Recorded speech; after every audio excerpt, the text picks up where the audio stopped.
નમસ્કાર દર્શક મિત્રો, હું છું મુકેશ સર. આપ નિહાળી રહ્યા છો હમડી ભરૂચ. હવે સમાચાર વિગતવાર. ભરૂચ બોલા વિસ્તારમાં ધર્મનગર ટાઉનશીપ પાસે ડમ્પરની હડફેટે બાઇક ચાલકનું મોત નીપજ્યું હતું. સેલ્સમેન તરીકે ફરજ બજાવતા આસપાસના યુવાન મોટી પરિવાર સહિતના ગામમાં એરાઈટી વેપાઈ ગઈ હતી.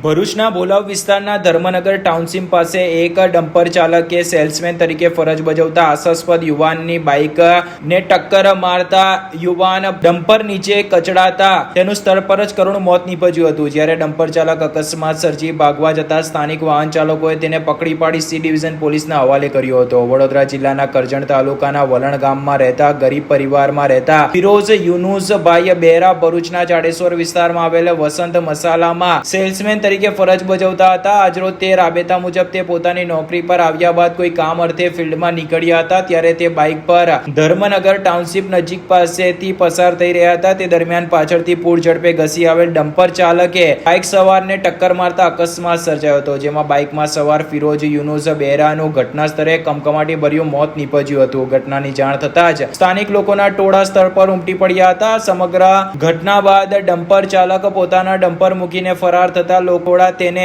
ઝડપી પાડવા માટે પાછળ દોડ્યા હતા. ત્યારબાદ તેને ઝડપી પાડી સી ડિવિઝન પોલીસના હવાલે કરાયો હતો. આ સમગ્ર ઘટનામાં સી ડિવિઝન પોલીસે આરોપી ડમ્પર ચાલકની અટકાયત કરી અકસ્માત અંગેનો ગુનો નોંધી વધુ તપાસ હાથ ધરી છે. ઉલ્લેખનીય છે કે સાંકડી ગલીઓમાં પૂર ઝડપે દોડતા મહાકાય ડમ્પરોથી લોકોમાં અકસ્માતના ભય રહેતા હોય છે. જોકે ઘટનાની જાણ થતાં જ પરિવાર સહિત ગામમાં પણ શોકનું મોજું ફરી વળ્યું હતું.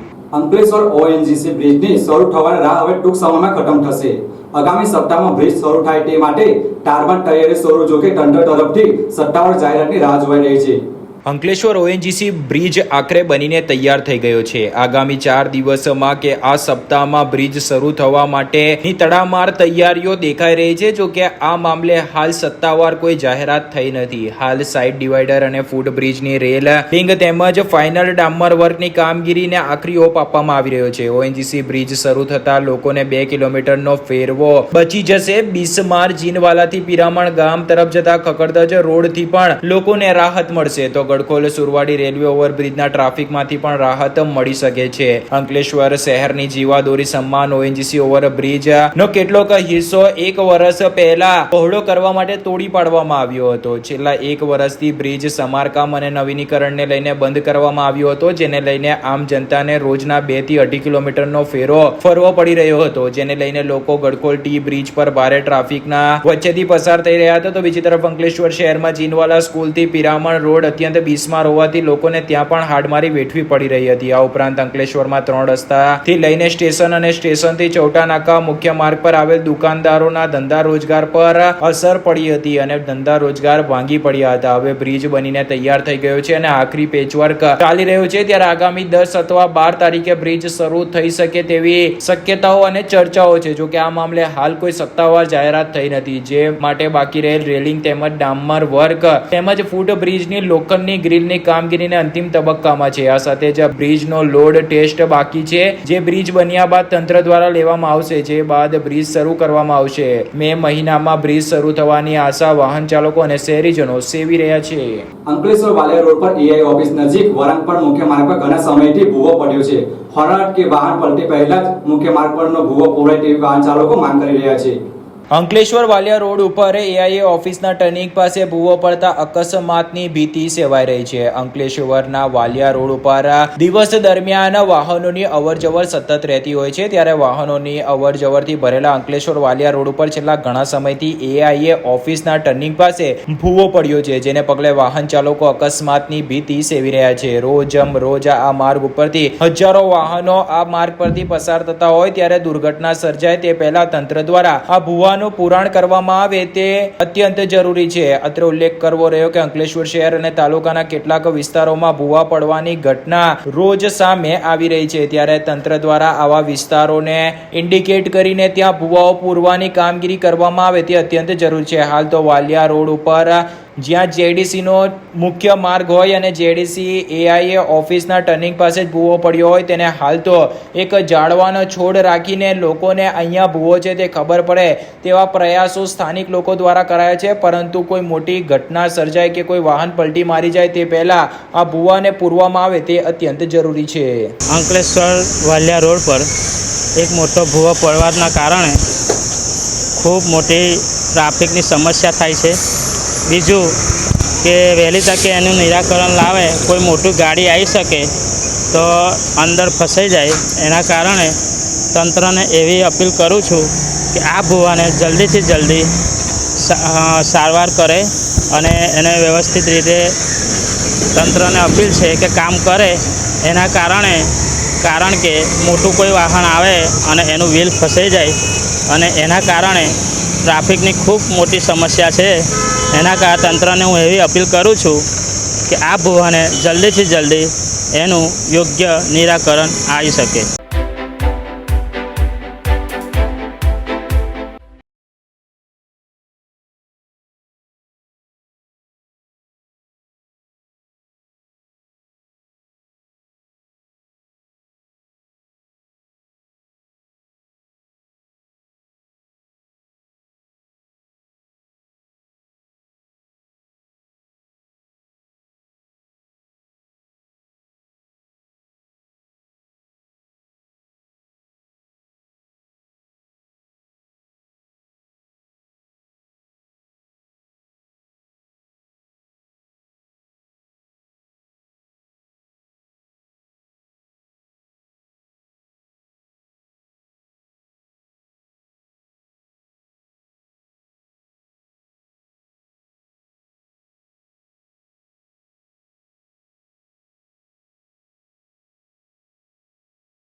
ભરૂચમાં માધ્યમિક અને ઉચ્ચતર માધ્યમિક શિક્ષણ બોર્ડ દ્વારા ધોરણ 12 માં વિજ્ઞાન પ્રવાહ 80.9% અને સામાન્ય પ્રવાહનું 92.11% પરિણામ જાહેર થતાં જ વિદ્યાર્થીઓ હવે કોલેજમાં પ્રવેશ મેળવવા કામે લાગશે. ભરૂચમાં માધ્યમિક અને ઉચ્ચતર માધ્યમિક શિક્ષણ બોર્ડ દ્વારા ધોરણ 12 વિજ્ઞાન પ્રવાહના 80.09% અને સામાન્ય પ્રવાહના 92.11% પરિણામ જાહેર કરાતા જ વિદ્યાર્થીઓમાં ક્યાંક ખુશી તો ક્યાંક ગમના દ્રશ્યો જોવા મળી રહ્યા છે. ગુજરાત રાજ્ય માધ્યમિક અને ઉચ્ચતર માધ્યમિક શિક્ષણ બોર્ડ દ્વારા ધોરણ 12 વિજ્ઞાન પ્રવાહ અને સામાન્ય પ્રવાહનું પરિણામ જાહેર કરવામાં આવ્યું છે, જેમાં ગુરુવારે સવારે 9 વાગ્યાથી બોર્ડની વેબસાઇટ પર પરિણામ જાહેર થતા જ વિદ્યાર્થીઓ પોતાનું પરિણામ શું હશે તે વિચારીને અસમંજસમાં મુકાયા હતા. માર્ચ મહિનામાં ગુજરાત રાજ્ય માધ્યમિક અને ઉચ્ચતર માધ્યમિક શિક્ષણ બોર્ડ દ્વારા ધોરણ 10 અને 12 ની પરીક્ષા લેવામાં આવી હતી, જેમાં ભરૂચ જિલ્લામાંથી વિજ્ઞાન પ્રવાહમાં 3044 માંથી 13 વિદ્યાર્થીઓએ A ગ્રેડ મેળવ્યો છે, જ્યારે સામાન્ય પ્રવાહમાં 7411 જેટલા છાત્રો પૈકી પરીક્ષા આપનાર 51 વિદ્યાર્થીઓએ જિલ્લામાં A ગ્રેડ મેળવ્યો છે. આ અંગે ભરૂચ જિલ્લા શિક્ષણ અધિકારી સ્વાતિ બા રાઓલે માહિતી આપી હતી અને પરીક્ષામાં પાસ થનાર તમામ વિદ્યાર્થીઓને શુભેચ્છા પાઠવી હતી. જ્યારે પરીક્ષામાં પાસ થતા બચી ગયેલ વિદ્યાર્થીઓને ઉદાસ ન થવા અને આગામી દિવસમાં લેવાનાર પરીક્ષા આપીને પાસ થવા માટે તૈયારી કરવા માટે કહ્યું હતું. ભરૂચમાં આવેલ નારાયણ વિદ્યા વિહાર સ્કૂલમાં અભ્યાસ કરતા વિદ્યાર્થીઓએ A1 પ્રાપ્ત કરતા તેમના માતા પિતા સહિત શિક્ષકોમાં આનંદ જોવા મળ્યો હતો. મારું નામ ગોહિલ અપેક્ષા છે. હું નારાયણ વિદ્યા વિહારમાં ભણું છું. મારી પર્સન્ટાઇલ 98.91 છે. મારો ગ્રેડ A1 છે. અમે છેલ્લે સુધી શાળામાં જે પેપર લખે એમાંથી અમને બહુ સારું પરિણામ મળ્યું છે. અમે એનાથી આગળ વધ્યા છે અને શિક્ષકોએ અમને બહુ સપોર્ટ કર્યો છે ને પેરેન્ટ્સે પણ અમને બહુ સપોર્ટ કર્યો છે. અમારું જે રિઝલ્ટ છે એનાથી પેરેન્ટ્સ અને શિક્ષક બંને ખુશ છે. Thank you. મારું નામ પટેલ નમસ્વી બીરેનભાઈ છે. હું 12 કોમર્સમાં પાસ થઈ છું. મારા 98.34 પર્સન્ટાઇલ આવ્યા છે. હું ટ્યુશન નથી જતી, પણ શાળાના શિક્ષકો અને એને એટલો સારો સપોર્ટ મળ્યો કે આટલા ટકા મારી માટે પોસિબલ થયા. એન્ડ મુમેન્ટ સુધી શાળાના શિક્ષકોએ મારો સાથ નહોતો છોડ્યો, એટલી પ્રેક્ટિસ કરાવી પાછળ, અને એમાં મારા પેરેન્ટ્સનો પણ ખૂબ સપોર્ટ હતો. મારા રિઝલ્ટથી મારા પેરેન્ટ્સ, શિક્ષકો બધા ખુશ છે. Thank you. ગુડ મોર્નિંગ બધાને. આજે અમારું સાયન્સનું રિઝલ્ટ હતું એ ખૂબ સારું આવ્યું છે.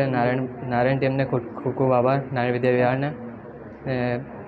જે મેન્ટલી જે પ્રિપેર કર્યા હતા અમને એક્ઝામ માટે, એના માટે પણ ખૂબ ખૂબ આભાર. Thank you very much. જય નારાયણ. ભરૂચના અને સમગ્ર ગુજરાતના શિક્ષણ જગતને ખૂબ ખૂબ અભિનંદન. ખૂબ સારા પરિણામો આવ્યા છે. અમારી શાળાનું પણ ખૂબ સુંદર પરિણામ આવ્યું.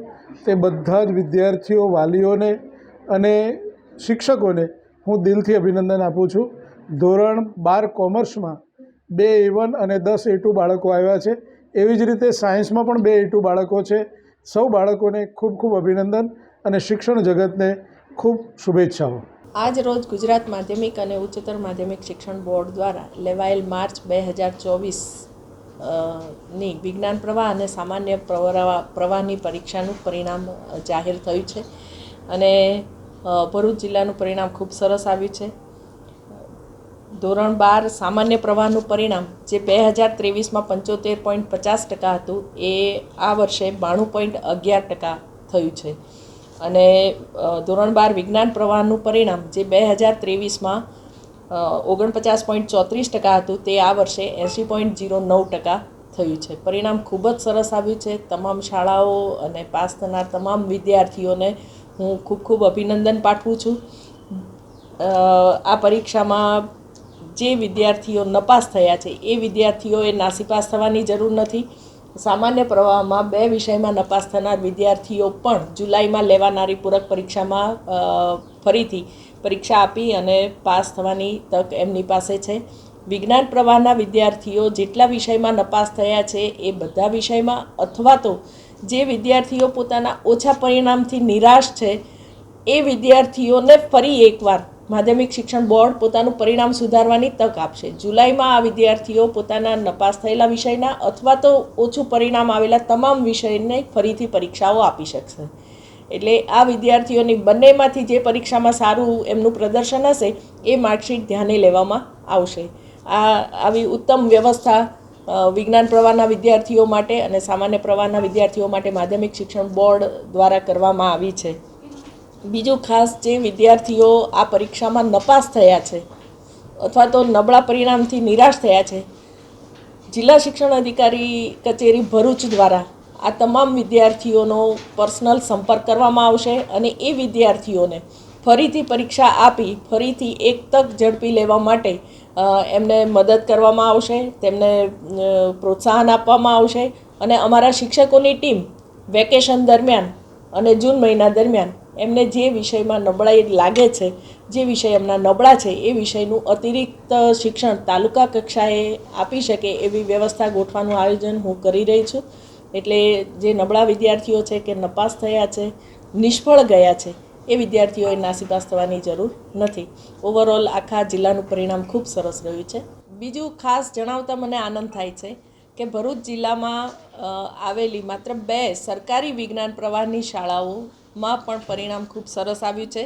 વાગરા જિલ્લામાં આવેલી વાગરા તાલુકામાં આવેલી વિજ્ઞાન પ્રવાહની શાળાનું પરિણામ 72% છે અને હાંસોટમાં આવેલી સરકારી વિજ્ઞાન પ્રવાહની શાળાનું પરિણામ 52% છે. ઓછી સુવિધા, આ બંને શાળાઓ પાસે પોતાના બિલ્ડિંગ નથી, બંને શાળાઓ પ્રાથમિક શાળાના બિલ્ડિંગમાં બેસે છે, તેમ છતાં તેમના શિક્ષકોની મહેનતના કારણે આટલું સારું પરિણામ બંને શાળાઓ મેળવી શકી છે. તો આ બંને શાળાઓના શિક્ષકો અને વિદ્યાર્થીઓને પણ હું ખાસ અભિનંદન પાઠવું છું. અંકલેશ્વર સારંગપુર વિસ્તારમાં વર્ષ 2010માં 12 વર્ષની બાળકી સાથે દુષ્કર્મના મામલે અંકલેશ્વર સેશન કોર્ટે આરોપી સહિત શંભુ ઠાકોરને આજીવન કેદની સજા ફટકારી છે. ગત તારીખ 12/8/2010 રોજ અંકલેશ્વરના સારંગપુર વિસ્તારમાં ઘરની બાજુમાં રમતી 12 વર્ષીય બાળકીને બાજુમાં રહેતા મૂળ યુપીના રોહિત શંભુ ઠાકોરે લસણ ફોલવાનું કહી બાળકીને ચોકલેટ માટે 10 રૂપિયા આપવાની લાલચ આપી પટાવી ફોસલાવી પોતાના રૂમમાં લઈ જઈ બળજબરીપૂર્વક દુષ્કર્મ આચરવાની કોશિશ કરી તેણીનું મોઢું દબાવી રાખી તરફડિયા મારતી બાળકી દરવાજા તરફ નહીં ભાગે તે માટે તેના બંને પગ દોરીથી બાંધી રાખી ફરી ત્રીજી વાર પગે બાંધેલ દોરી છોડી બળજબરી પૂર્વક બળાત્કારની કોશિશ કરેલ. તે સમયે કોઈકે દરવાજો ખખડાવતા આરોપીએ સગીરાનો ગળો દબાવી તેને જાનથી મારી નાખવાનો પણ પ્રયાસ કર્યો હતો. આ અંગે બાળકીની માતાએ જીઆઈડીસી પોલીસ મથકે આરોપી રોહિત શંભુ ઠાકોર વિરુદ્ધ ફરિયાદ નોંધાવી હતી. પોલીસે પોક્સો બળાત્કાર સહિતની કલમો હેઠળ ગુનો નોંધ્યો હતો. આ કેસ અંકલેશ્વરના એડિશનલ એન્ડ ડિસ્ટ્રિક્ટ સેશન જજ કાલોત્રા સાહેબની કોર્ટ સમક્ષ ચાલી જતા આરોપી વિરુદ્ધ બળાત્કાર, અપનયન અને અપહરણ તેમજ બાળકોના જાતીય અત્યાચાર અને શોષણનો ગુનો સાબિત થતા જિલ્લા સરકારી વકીલ પરેશ પંડ્યાની દલીલોને ગ્રાહ્ય રાખી અંકલેશ્વર સેશન કોર્ટે આરોપી રોહિત શંભુ ઠાકોરને આજીવન કેદની સજા ફટકારી 1 લાખની રકમ વળતર તરીકે ચૂકવવાનો હુકમ કર્યો હતો. અંકલેશ્વર નોટિફાઈ વિસ્તારના સદન હોટલ નજીક જેલીસ તરફના માર્ગના નવીનીકરણની કામગીરીને પગલે વાહન ચાલકોએ 6 મહિના માટે વેલકેમ રોડનો ઉપયોગ કરવાનો વારો આવ્યો છે.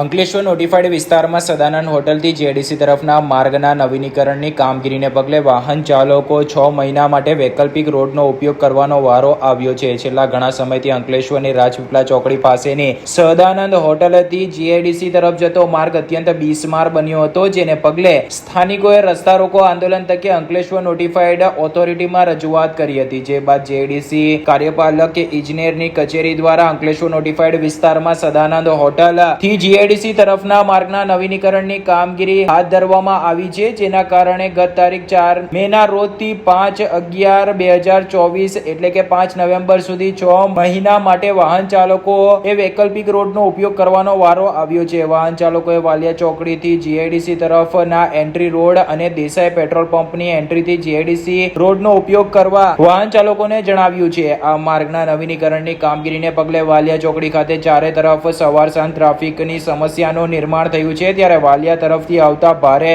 વાહનોને અન્ય માર્ગ સૂચવવામાં આવે તો ટ્રાફિકની સમસ્યાને નિયંત્રણમાં લઈ શકાય તેમ છે, કાં તો આ કામગીરીની ઝડપ વધારવામાં આવે તો વહેલી તકે સમસ્યાનું નિરાકરણ આવી શકે છે.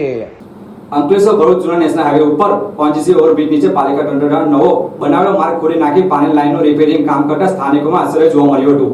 ભૂતકાળમાં એવું જોવામાં આવ્યું છે કે ઘણી વખત રસ્તાઓ બન્યા બાદ સંબંધિત વિભાગ કે અન્ય કોઈક વિભાગને યાદ આવતું હોય છે કે અહીંયા પાઇપલાઇન કે પછી ગટર લાઇન કે અન્ય કોઈક લાઇન નાખવાની રહી ગઈ છે, અને ત્યારબાદ નવા નિર્માણ પામેલ રસ્તા કે તાજેતરમાં જે રસ્તા બન્યા હોય તેને ફરી ખોદી નાખવામાં આવે છે. એવામાં અંકલેશ્વરના ઓએનજીસી ઓવરબ્રિજના નીચે એટલે કે બાપુનગર નજીક તાજેતરમાં જ નવા બનેલ રસ્તાને ખોદી નાખવામાં આવ્યું છે. નગરપાલિકાના જેસીબી અને ટ્રેક્ટર સહિતની ટીમો જોવા મળતા જ અમારા મીડિયા કર્મચારીએ આ બાબતે જાણવાનો પ્રયાસ કર્યો હતો કે અહીંયા કેમ ખાડાઓ ખોદી નાખવામાં આવ્યા છે. ત્યારે નગરપાલિકાના અધિકારીઓને પૂછવામાં આવતા જાણવા મળ્યું હતું કે પાણીની લાઈન લીકેજ હોવાથી રિપેર કરવા માટે રસ્તો ખોદવામાં આવ્યો છે. ભૂતકાળમાં અનેક વખત એવું બની ચૂક્યું છે કે રસ્તાઓ બન્યા હોય ત્યારબાદ તેને ખોદી નાખવામાં આવે છે અને ત્યારબાદ ખાડાઓ પૂરી જે તે સ્થિતિમાં મૂકી દેવામાં આવે છે. તાજેતરમાં જ ઓએનજીસી ઓવરબ્રિજના નીચે એટલે કે બાપુનગર પાસે નવો રસ્તો બન્યો છે. ત્યારે નવા રસ્તાને હાલ તો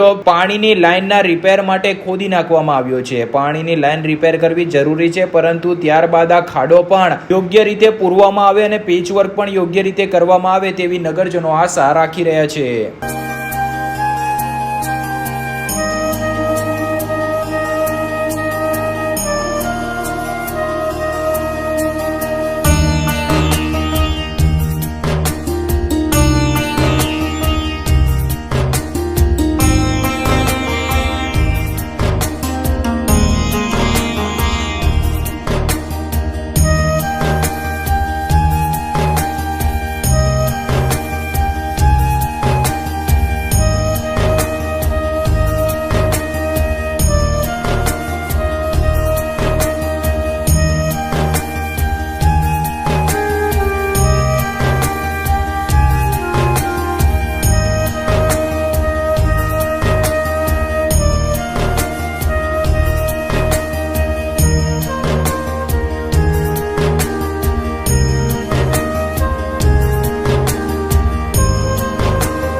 વાલિયાના ચમાડિયા ગામના રાજપૂત દંપતીએ ઘર કંકાસના પગલે ઝેરી દવા ગટગટાવી લેવાની ઘટનામાં પતિના મોત બાદ સારવાર દરમિયાન પત્ની પર મોત નીપજ્યું હતું. વાલિયા તાલુકાના ચામરિયા ગામના રાજપૂત ફળિયામાં રહેતા 59 વર્ષીય વિજયસિંહ બોરસિયા અને તેઓની પત્ની ગીતા બોરસિયાએ મંગળવારે રાત્રે પરિવારજનો સાથે કોઈક બાબતને લઈને તકરાર થતા દંપતીને લાગી આવતા તેઓએ ઘર છોડીને નીકળી ગયા હતા. જે બાદ વાલિયા તાલુકાના વટારિયા સેંગપુર જવાના માર્ગની બાજુમાં ખુલ્લા ખેતરમાં રાજપૂત દંપતીએ ઝેરી દવા ગટગટાવી હોવાની વિગતો સામે આવી હતી. બનાવ અંગેની જાણ જીતેન્દ્રસિંહને થતા તેઓ ભાઈ અને ભાભીને તાત્કાલિક સારવાર માટે ભરૂચ સિવિલ હોસ્પિટલ ખાતે લઈ આવ્યા હતા, જ્યાં ગતરોજ વિજયસિંહ બોરસિયાનું ટૂંકી સારવાર દરમિયાન જ ભરૂચ સિવિલ હોસ્પિટલ ખાતે મોત નીપજ્યું હતું, જ્યારે પત્નીની સારવાર ચાલી રહી હતી, જેઓ આજરોજ છેલ્લા શ્વાસ લઈને પોતાની જીવન લીલા સંકેલી લીધી હતી, જેઓ આજરોજ છેલ્લા શ્વાસ લીધા હતા. પતિ બાદ પત્નીનું પણ મોત નીપજતા શોકનો માહોલ ફેલાયો હતો. બનાવ અંગે વાલિયા પોલીસે ગુનો નોંધી તપાસ આગળ વધારી છે. ભરૂચ સિવિલ હોસ્પિટલમાં doctor Kiransinh Patel medical college and research centre દ્વારા 1 કરોડ 60 લાખના ખર્ચે 64 સ્લાઇસનું સીટી સ્કેન મશીનનું શુભારંભ કરવામાં આવ્યું હતું. ભરૂચ સિવિલ હોસ્પિટલનું સંચાલન જ્યાંથી doctor Kiransinh Patel medical college and research સેન્ટરના સંચાલકો દ્વારા હાથમાં લેવામાં આવ્યું છે, ત્યારથી સિવિલ હોસ્પિટલમાં અનેક મેડિકલ સુવિધાઓ ઉપલબ્ધ થઈ રહી છે, જેમાં વધુ એક સુવિધાનો આજરોજ શુભારંભ કરાયો છે. ભરૂચ જિલ્લામાં અનેક ઔદ્યોગિક વસાહતો અને માર્ગ અકસ્માતોમાં અનેક લોકોને માથામાં ગંભીર ઇજાઓ પહોંચતા તેમને ખાનગી સીટી સ્કેન સેન્ટરમાં મોટી રકમ ખર્ચીને સીટી સ્કેન કરાવવા માટે જવું પડતું હતું, જેનું ધ્યાન રાખીને doctor Kiransinh Patel medical college and research centre દ્વારા દર્દીઓ માટે ટ્રોમા સેન્ટર ખાતે રૂપિયા 1 કરોડ 60 લાખના ખર્ચે 64 સ્લાઇસનું અત્યાધુનિક સીટી સ્કેન મશીનનું ઇન્સ્ટોલેશનની કામગીરી કરવામાં આવી હતી, જેનો આજરોજ શુભારંભ કરાયો હતો. Doctor Kiransinh Patel medical college and research સેન્ટરના chief medical director doctor Mitesh શાહના વરદ હસ્તે રિબિન કાપી શુભારંભ કરાયો હતો. આ પ્રસંગે doctor Kiransinh Patel medical college and research સેન્ટરના એડમિનિસ્ટ્રેશનના હેડ ડોક્ટર ગોપિકા મોખિયા અને ડોક્ટર પરાગ પંડ્યા સહિત મોટી સંખ્યામાં સ્ટાફ ઉપસ્થિત રહ્યા હતા. તો આ અંગે ડોક્ટર મિતેશ શાહે મીડિયા સાથે વાતચીત કરતા જણાવ્યું હતું કે આ એક 64 સ્લાઇસનું અત્યાધુનિક સીટી સ્કેન મશીનને આજથી કાર્યરત કરવામાં આવ્યું છે, પરંતુ દર્દીઓ પાસે તેની ફીસ કઈ રીતે લેવી તે અંગે કલેક્ટર કચેરીમાં દરખાસ્ત કરવામાં આવી છે, જે સંકલન સમિતિમાં લેવાયા બાદ નક્કી કરવામાં આવશે, પરંતુ સંસ્થા દ્વારા લોકોને નજીવા દરે આ સુવિધા મળી રહે તેવા પ્રયત્નો હાથ ધરવામાં આવશે તેવું કહેવામાં આવ્યું હતું. જો કે આગામી દિવસમાં વાતો અને અસલિયતમાં કેટલો ફરક હશે તે પણ જોવું રહ્યું, પરંતુ અહીંયા આવતા અકસ્માતના દર્દીઓને હવે સીટી સ્કેન માટે ભટકવું નહીં પડે તે નક્કી છે. આજે Bharuch civil hospital manage by doctor Kiransinh Patel medical college અને રિસર્ચ ઇન્સ્ટિટ્યૂટ દ્વારા સીટી સ્કેન મશીનનું ઇન્સ્ટોલેશન કરવામાં આવ્યું છે. 64 સ્લાઇસનું સીટી સ્કેન મશીન છે. અતિ આધુનિક મશીનમાં સિમેન્સ કંપનીનું આ મશીનમાં દરેક જાતના એક્સિડન્ટના કેસીસ જેમાં સીટી સ્કેનની જરૂર હોય, મગજના ડિસીઝ જેમાં સીટી સ્કેનની જરૂર હોય, તમામનું ડાયગ્નોસિસ નજીવા દરે ભરૂચ સિવિલ હોસ્પિટલ ખાતે કરવામાં આવશે. ઝઘડિયા પીપળદરા ગામના ગૌરવ ગામના નિવૃત્ત વૂડ બન્યા છે. મુંબઈ ખાતે યોજાયેલી રાષ્ટ્રીય કક્ષાની સિનિયર સિટીઝન માટેની એથ્લેટિક્સ સ્પર્ધામાં અગ્રક્રમ પ્રાપ્ત કરી જિલ્લાનું નામ રોશન કર્યું છે. ઝઘડિયા તાલુકાના પીપદરા ગામે રહેતા અને હાલ નિવૃત્તિ સાથે ખેતીનું પ્રવૃત્તિ કરતા એક વૃદ્ધ નાગરિકે મુંબઈ ખાતે યોજાયેલી સિનિયર સિટીઝન માટેની એથ્લેટિક્સ સ્પર્ધામાં ભાગ લઈ વિવિધ સ્પર્ધાઓમાં અગ્રક્રમ મેળવી ઝઘડિયા તાલુકા સહિત સમગ્ર ભરૂચ જિલ્લાનું નામ રોશન કર્યું હતું. આ અંગે મળતી વિગતો મુજબ ભરૂચ જિલ્લાના ઝઘડિયા તાલુકાના પીપદરા ગામના ભુલાભાઈ મથુરભાઈ વસાવા ગુજરાત સરકારના શ્રમ અને રોજગાર વિભાગમાં ફરજ બજાવતા હતા. તેઓ ફરજમાંથી નિવૃત્ત થયા બાદ જીવનની પાછલી સંધ્યાએ આરામમય જીવન જીવવા બદલે પોતાના વંશ પરંપરાગત વ્યવસાય ખેતીમાં પ્રવૃત્તિમાં રહીને શ્રમવાળું કામ કરીને શારીરિક તંદુરસ્તી જાળવી રાખી છે. હાલમાં તારીખ 26/4/2024 ના રોજ મુંબઈ ખાતે યોજાયેલ રાષ્ટ્રીય કક્ષાની સિનિયર સિટીઝન માટેની 43મી ઇન્ડિયન માસ્ટર્સ એથ્લેટિક્સ સ્પર્ધામાં ભુલાભાઈ વસાવાએ ભાગ લઈને વિવિધ સ્પર્ધાઓ પૈકી 3 કિમી ચાલ, 1 કિલોમીટર દોડ, 800 મીટર દોડ તેમજ લાંબા કૂદકા જેવી સ્પર્ધાઓમાં 1 થી તૃતીય ક્રમ જેવા સ્થાન મેળવીને ઝઘડિયા તાલુકા સહિત સમગ્ર ભરૂચ જિલ્લાનું નામ રોશન કર્યું હતું. આ અગાઉ તેઓએ ચાલુ સાલે ભરૂચ ખાતે યોજાયેલા જિલ્લા કક્ષાની અને મહેસાણા ખાતે યોજાયેલ રાજ્ય કક્ષાની સ્પર્ધાઓમાં ભાગ લઈને વિજેતા બનીને મુંબઈ ખાતે યોજાયેલ રાષ્ટ્રીય કક્ષાની સ્પર્ધામાં ભાગ લીધો હતો. ભરૂચ બોલા એસટી ડેપો વર્કશોપમાં ટેબલના ખાના મળી 4 ફૂટ લાંબો ડાયમંડ માંડા સાપનું રેસ્ક્યુ જીવનદયા પ્રેમી કર્યું હતું. ભરૂચના ભોલાવ એસટી ડેપોના વર્કશોપમાં સાપ દેખાતા ભયનો માહોલ ઊભો થતા જીવદયા પ્રેમીને જાણ કરવામાં આવતા તેઓ સ્થળ પર દોડી આવી વર્કશોપના ટેબલના ખાનામાં રહેલ સાપનું રેસ્ક્યુ કરી તેને સુરક્ષિત રીતે ઝડપી પાડવામાં આવ્યો હતો. ભરૂચના કોલેજ રોડ ઉપર આવેલ ભોલાવ એસટી ડેપોના વર્કશોપમાં સાપ હોવાની જાણ ભરૂચમાં કાર્યરત વાઇલ્ડ લાઇફ રેસ્ક્યુ ટ્રસ્ટના મુકેશ જયંતિલાલ વસાવા કરવામાં આવતા તેઓ તાત્કાલિક ભોલાવ એસટી ડેપો ખાતે દોડી આવ્યા હતા અને એસટી ડેપોના વર્કશોપમાં સાપને શોધવાની કોશિશ કરતા સાપ ટેબલના ખાનામાં હોવાનું માલુમ પડતા ટેબલનું ખાનું ખોલી તેનું રેસ્ક્યુ કરવામાં આવ્યું હતું અને સાપ ઝડપાઈ જતા તે 4 ફૂટ લાંબો અને દામણ નામનો સાપ હોવાનો સામે આવતા સાપને સુરક્ષિત સ્થળે ખસેડવાની કવાયત મુકેશ વસાવાએ કરી હોવાની માહિતી પ્રાપ્ત થઈ છે. આ સાથે આજના સમાચાર અહીં સમાપ્ત થાય છે. ફરી મળીશું નવી ઘટના અને નવા સમાચાર સાથે. ત્યાં સુધી રજા આપશો. નમસ્કાર.